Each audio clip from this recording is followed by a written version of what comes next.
Hey peeps, so I watched the film Edge of 17, or The Edge of 17, written and directed by Kelly Furman Craig, which is also her directorial debut. Her last major writing credit was the film Post Grad, which I haven't seen and I don't think I want to, but this movie had gotten some pretty high critical praise back when it was released, hitting a 94 on Rotten Tomatoes.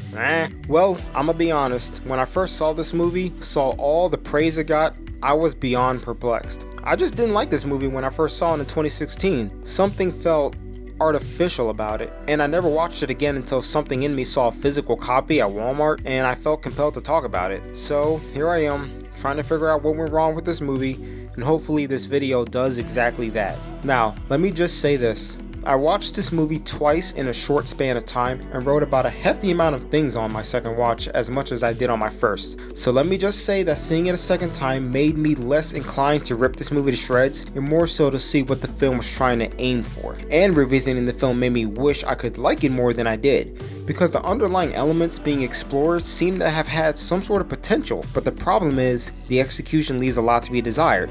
Like, a lot. So let's just jump right in and my conflicted thoughts on this movie. So yeah, this movie actually has quite a bit going on. It all mostly revolves around Nadine and her relationship with the people around her. Nadine is a character that has already had a difficult time in public school until she met her friend Christy, and her father dies of what seems to be a heart attack when she was in her early teens. And she also seems to have a pretty inexplicable dislike for her older brother. Now, one of the things that caught me off guard about Nadine's character was that she came off a little too unlikable and unsympathetic. But the film wants us to understand things about her and why she has this standoffish, cynical mindset. One of the things that I'll give the movie that I didn't think too much about on my first watch was that she finds solace in talking to her history teacher, Mr. Bruner, played by Woody Harrelson. To my interpretation, Nadine is using Mr. Bruner as a stand-in for her father, since she seems to have seen her father as a positive male influence and sees Mr. Bruner equally the same. And it also seems like he openly accepts that role but still knows his boundaries and limits. This dynamic would have been great if the writing lived up to what writer-director Kelly Furman Craig was trying to communicate about their chemistry. But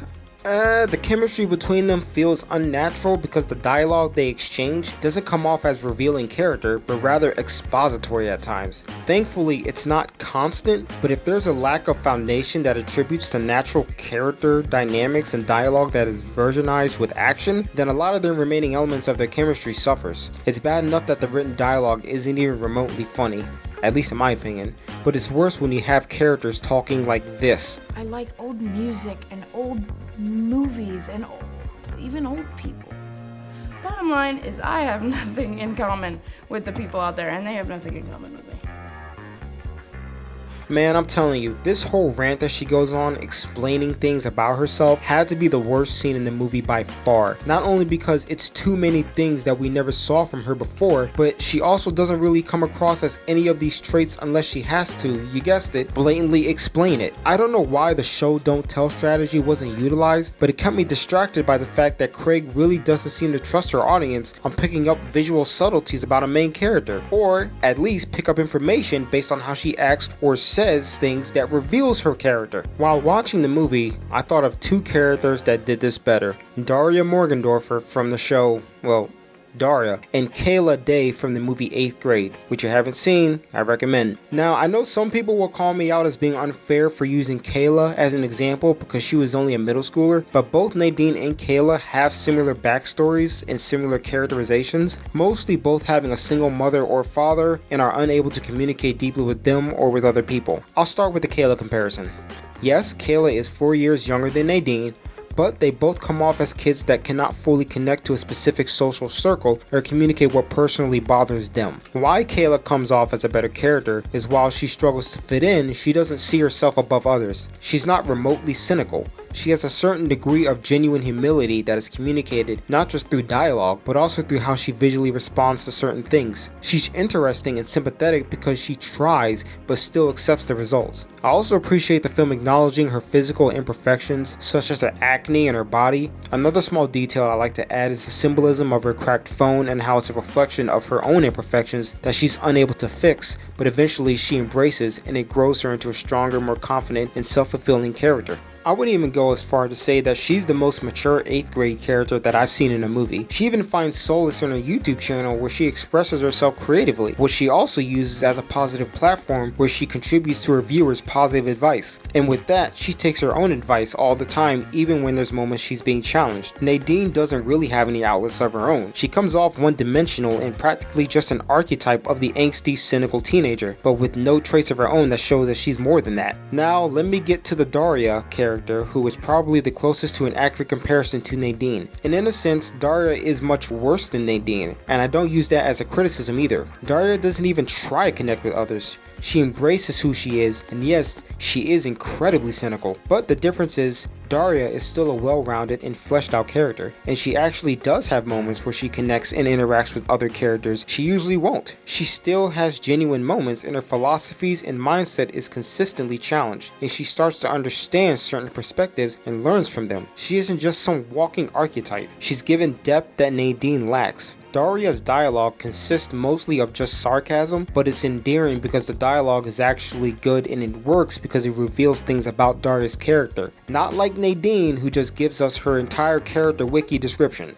One of the biggest frustrations about Nadine's interactions is with both Christy, her friend, and Darian, her older brother. I zone on this because this sets the course for her choices and her journey in the film. First of all, I don't really understand the hostility she has against her brother. It's not just a measly little sibling rivalry. She comes off as someone that truly despises her brother for no reason. The inciting incident happens when Nadine and Christy are having their own little party, and Darian starts having his own party with his friends, and Nadine starts telling Darian's friends to go home even though she's doing the exact same thing with her friend. But once she's passed out drunk in the bathroom and Christy gives her a towel instead of bed covers, she wakes up the next morning and sees Darian and Christy sleeping together. It's this moment that sets up the conflict with Christy and Darian pertaining to their relationship. And this is the crux that the movie sort of uses to quote unquote explore Nadine's character. I don't even understand why they have such hostility towards each other. Like I said, it's not just a sibling rivalry, it's just pure butting heads and getting into these intense confrontations. But it's more so Nadine just bullying Darian and starting a lot of the confrontations. She does give a hint of how he dealt with their father's passing, saying that he had an emotional breakdown. I got up to go to the bathroom and I saw you crying so hard. I mean, so hard. But it's once again something we're told and not really something we experience. And I don't really care much for Darian anyway, especially since Blake Jenner makes the character come off equally as unlikable and lacking depth as Nadine. When they have their petty confrontations, I felt absolutely nothing for them. What happened after their father's death and caused them to have such near hatred for each other? I don't know. Does Nadine actually think that Darian having one moment of an emotional breakdown isn't enough to warrant maybe at least being a little nicer to him? What exactly is it that bothers her about him? Do you even know what it feels like to love another human being? Or better yet, what exactly bothers her about Darian and Christy hooking up? I think I can understand why she's not happy that her best friend hooked up with her brother, but it's not like it was a betrayal or anything. Nadine's handling of Christy and Darian's relationship only demonstrates why Nadine is so freaking unlikable. But it goes a step too far because the duration of the film, I was wondering why she simply didn't just get over it and move on and accept. When she unfairly forces Christy to choose her or Darian, I thought to myself she might as well be gay and just admit her true feelings about Christy. You can't have both. It's me or him. Pick.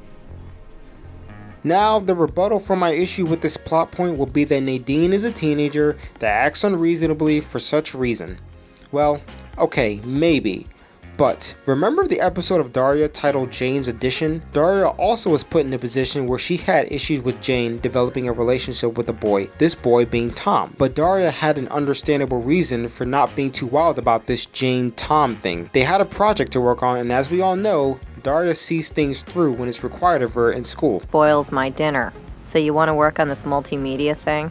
That being said, Jane may have been inadvertently avoiding the importance of the project, but Daria wasn't in the right either with how she approached Jane. This is part of Daria's character and it shows that she can be irrational and unreasonable during situations. It makes her human and layered, and it also deepens the Jane-Daria friendship dynamic because both made mistakes in this episode. Heck, even Tom tries to reason with Daria and understands the value of Jane and Daria's relationship, trying to compromise with Daria and it eventually working out at the end. And this is a bit off topic, but Jane is fully aware of Daria's feelings for her brother, Trent, and she doesn't advocate against it for no reason. Heck, she supports it for the most part, and this is communicated in subtle, passive moments instead of it dragging through the entirety of the overarching series. And even though Jane and Trent's father isn't dead exactly, he's hardly around, and it doesn't have this far-fetched effect on Jane and Trent's relationship like it does for Nadine and Darian. Now, I'm not saying that a father or mother's death can affect the sibling relationship, but the rivalry between Nadine and Darian lacks any believability because they don't ever actually talk about this. They just spout insults at each other or just give reasons why they're pissed off at each other, and that doesn't develop either of their relationships with one another,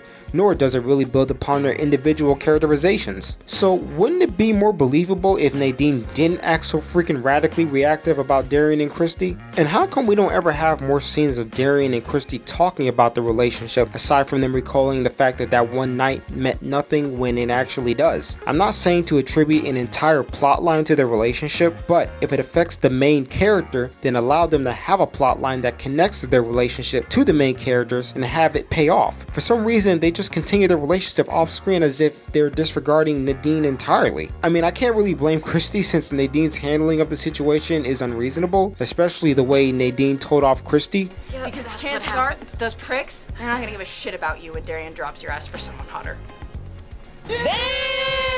But a lot of times I was wondering if Christine was just ending their friendship but still being with Darian to get back at her or something. Christy was equally as underdeveloped as everyone else, so I guess we'll never know. Now this part is strictly personal, but let's talk about the Nadine, Nick, and Hayden dynamic because this was another disappointing element of the film that could have had potential. And it's at this point I had to revert back to 8th grade again. Now, I'm not comparing the interaction of Nadine and Erwin to the Kayla and Gabe character based on the details, because obviously middle schoolers can't express themselves as strongly as high schoolers of later age. But what I am comparing is the exchange in general, and I have to admit that there's something genuine and real about Kayla and Gabe's chemistry compared to the latter couple. When we're introduced to Gabe, his weird awkwardness is something that we can tell off the bat he seems to embrace, and this comes from the performance. Jake Ryan was just pretty much being himself in this film, and it helps that he's a kid himself, so the performance and the character comes off incredibly real, with a few exceptions of adults able to replicate the nuances of teenagers perfectly. If there's one thing I cannot stand about performances in films that take place in the public school setting, it's the actors that are clearly older trying their best to act like older teens. I'm sorry, I hate it. I just do. There's a lack of genuine believability because you can already tell that it's an actor pretending to be a kid. And yes, Hayden Setzo, I'm looking at you. Now look, I'm not saying that Setzo is a bad actor or anything, because he wasn't even bad in this movie. It's just obvious that he's an adult trying to play a kid, and it just came off of way too transparent to me. I'm good. I mean, you good? You alright? Great. Cool? You alright? Yeah. What's up? Sorry, I keep talking.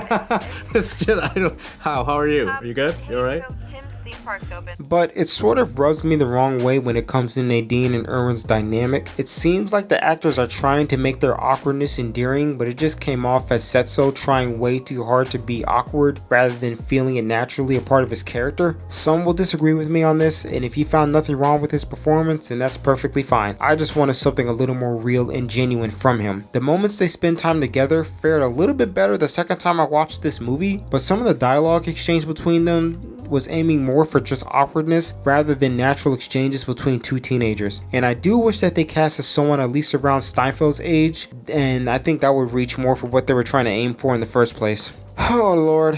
And then we have the Nick character, and this is a character I honestly don't really have much to say about because he's the most one-note character in the film. He's literally just the obstacle at the end of the film for Nadine to hurdle over. That being said, I did like the scene mostly for Haley Steinfeld's performance. I actually cared about her indifference and insecurity when it came to wanting some sort of approval from this guy that she put on a high pedestal, but she hardly really knows. And I also like the subtlety of them driving to a large dump that says waste on it, kind of hinting at what Nadine learns after her time with Nick. But Nick came off as an incredibly cliched and obvious character. I mean, you knew what was going to happen near the film's final act. Now, let's revert back to 8th grade again, where this same sort of scenario plays out, but thankfully it doesn't go all the way. Mason, A high schooler that Kayla recently meets when hanging out with the rest of the high schoolers in the mall seems to have more of an inviting, natural demeanor, but we slowly get pieces of who he is as someone that's attempting to take advantage of Kayla. Granted, she didn't have any feelings for Mason, but Mason used his age as a weapon of superiority over her, or at least he tries to, and this subtle buildup is what revealed his true character and raised the tension. Nick, on the other hand, has to outright say he's there to take her to Pound Town, as if that's going to get him what he wants faster.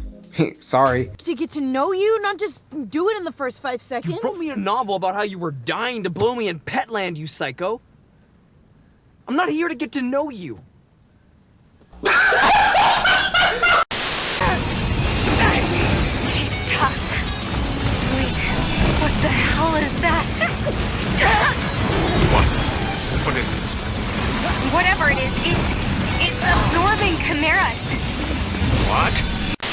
This is subjective, and I found it to be one of the better scenes in the movie, honestly, but I wish Nick's appearance and demeanor was more subtle rather than us reading him in the first frame we're introduced to him in the freaking movie.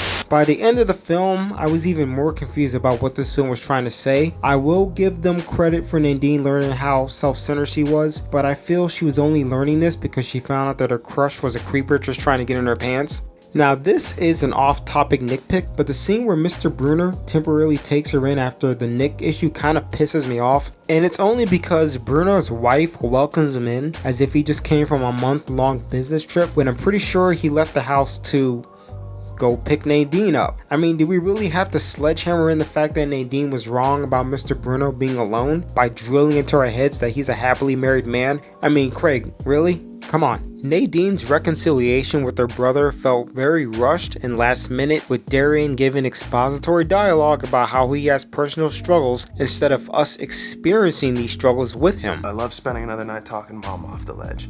I love only applying to schools nearby because who knows what'll happen in the house if I'm not around to fix it. And I love that the one person who makes me feel like I could take a fucking breath, I can't have without completely destroying you.